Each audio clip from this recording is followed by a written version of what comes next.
everyone. Back to another special Acadiana Cane Cutters Coaches Show hosted by Cedric Kunis and Connor Donnelly. Got Coach Darien Dukes with us. Got a couple questions for you. Currently, right now, second best base running team in the TCL. Second in stolen bases, second in total bases, and second in runs. Is there any extra lengths that this team is going to continue this success early on? Well, I told y'all in the first coaches show that we were going to push the envelope and run the bases. And, we get thrown out sometimes. We, take some chances at home plate. But for the remainder of the season, we're definitely going to push the envelope. We're going to use our speed. And we've got some, Ferris, Hallmark, Gwen. We got LaCava coming in. So that all these guys can run, and if you've got it, you might as well use it. All the guys you've mentioned just now have been top 10 so far in the TCL in stolen bases. It seems like your team has really found its stride here lately. You're playing good baseball. Just picked up 2 wins over the Gumbeaux Gators in Lake Charles. Is there something you can attribute this success to? Well, when we throw good, we're going to play good. And, even in the games where we have run out of pitching per se, and it's not really a case of running out of pitching. The guys reach their inning limits and stuff during the week, and we're just not going to push an envelope with guys, throwing on short rest and stuff. Anytime we throw the ball over the plate, defensively, I know we had some hiccups last night, but that was most of it was due to wet balls. We're going to pick it up, throw it, and here in the last 2 weeks, we've been getting long outings out of our starters, and you put all that stuff together, and offense all year long has scored 6 to 8 runs a game. So we're playing pretty good right now. Aside from base running, another thing this team does really well is hit the ball well when you already have runners in scoring position. You're currently leading the TCL in doubles and extra base hits in the 2026 season. But what do you think has made the chemistry so well between these base runners and their teammates in the batter's box? Well, part of it is we play at Fallbacher, and balls, to be successful here, you've got to be a gap-to-gap hitter. And because the ball does not fly here at all. So, that's part of it. And, you turn around and you look at being able to steal second base, and we stole third a couple of times. It makes guys' jobs in the batter's box a lot easier. They're able to hit a ground ball to score a run or hit a single or double, trade places with them on second. So the two kind of go together. That's right. And look, tonight you're also taking on the Gumbeaux Gators again. I think y'all are going to play them 4 times in a row by the end of this work week. What is your key to tonight's game to pick up this 3rd straight victory? It's going to be a long outing out of our starters. Mm-hmm. The first 2 games we did go through some pitching, and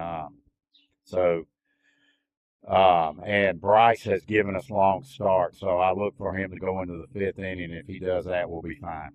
Give us a score prediction. What you got? 8-4 us. I like it. All right, guys. That's head coach Darien Dukes. Thank you again, Coach, for joining us. Another week. Yep. All right, guys. Cedric and I are back with Coach Josh Mancuso. Coach, last night you had a big win, and we saw the debut of Big Mike. What can you tell us about him? He's good. It probably wasn't easy for him. He drove in from San Antonio and probably got there about 7:15, and then at about 8:30 we asked him to go stretch, and he came in and he did a job. He 2 scoreless, and we couldn't ask for anything better. Pretty good. We also got another guy in the bullpen coming off injury. Tell us a little bit about Ryan Ursery. He's a guy that hadn't been live in a while, and I think he's just more excited for the adrenaline rush and just the feel of the competition to get back in there and get in the swing of things. He's got a lot not to prove to anybody, because obviously he's been successful and he knows he's a good pitcher, but he wants to prove to himself that all the hard work and the time off has been worth it, and I'm excited to see him pitch. It's just now it's about if we can get him in the right situation. For sure. Look, you've won 2 in a row against the Gumbeaux Gators, looking to make it 3 tonight. You got Bryson Smith starting tonight. He's been nails all year for you. What is your message to him going to be tonight against Lake Charles? Just to keep pounding the zone. That's I say that every time, but it is. I mean, as funny as it is, as simple as it sounds, it's the key. The team who throws the most strikes is going to win 9 times out of 10.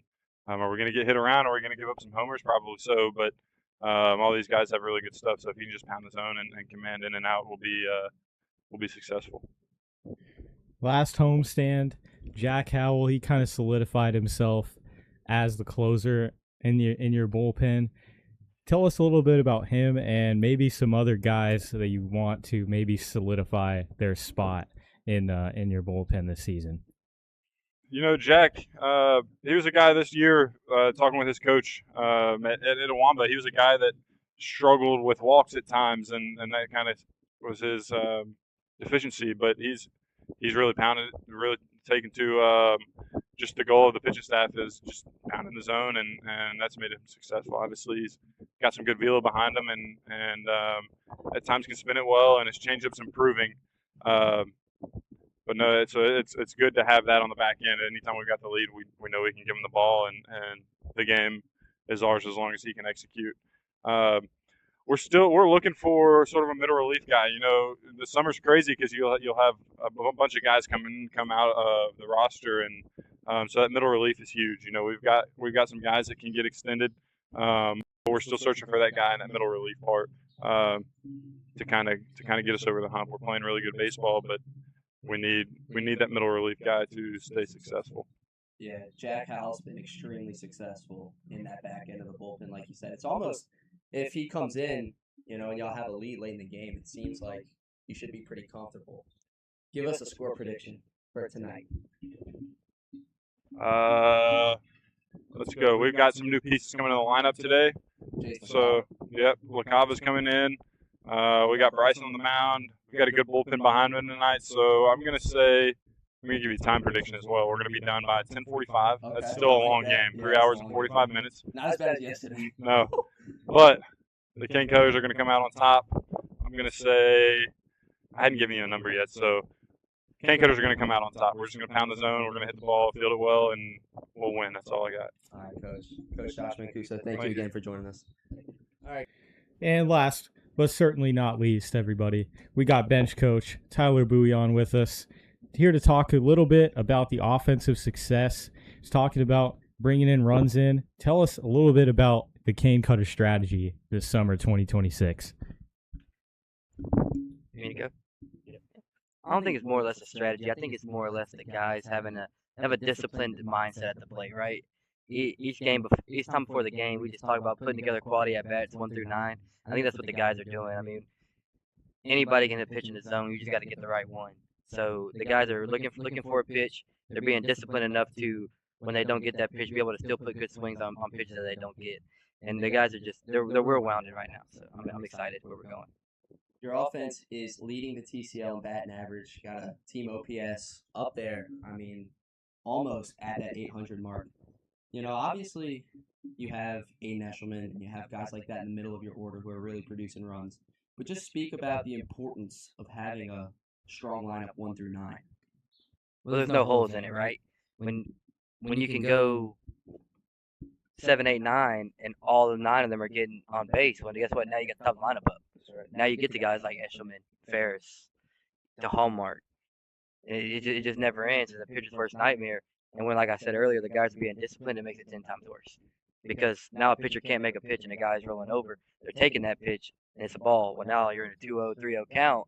Well, now the pitcher's pressing and it makes for a long day as a pitcher. So, like I said, I'm excited. Oh, yeah. Has there been any kind of coaching or any kind of advice from you to kind of help these batters have a really selective strike zone? I think more of they're just being disciplined. Right now, I'm not giving them too many green lights, which sounds crazy because it's summer ball, but at the end of the day, we're here to win. And so when we get 2-0, or really 3-0, the guys are taking and they're looking for a certain pitch, and if they don't get that pitch, then they're not swinging. And making for a lot of walks, it's making for a lot of extended innings, a lot of crooked numbers on the board, which in the end helps us win. I mean, certainly. It seems like all your batters are extremely disciplined, driving starters, pitch counts up, and you're getting a guy who played at UL this past year, Jace LaCava. He's going to be in your 2-hole tonight. What can you speak about him? Well, he's a great kid, right? When I was coaching at John Melvin, he was over there playing at Nunez, and he tore us up, right? He's another great disciplined hitter, another great left-handed bat. He's a great guy, great locker room guy, and I'm really excited for what he brings to our team. Sure, and then Coach, last but certainly not least, give us a score prediction for tonight. Y'all going for 3 in a row against the Gumbeaux Gators here. 11-7. I like it. 11-7. A little run back of last night. I think last night's score was also 11-7. All right, guys, that's Coach Tyler Bouillion. Thank you, Coach, for joining us.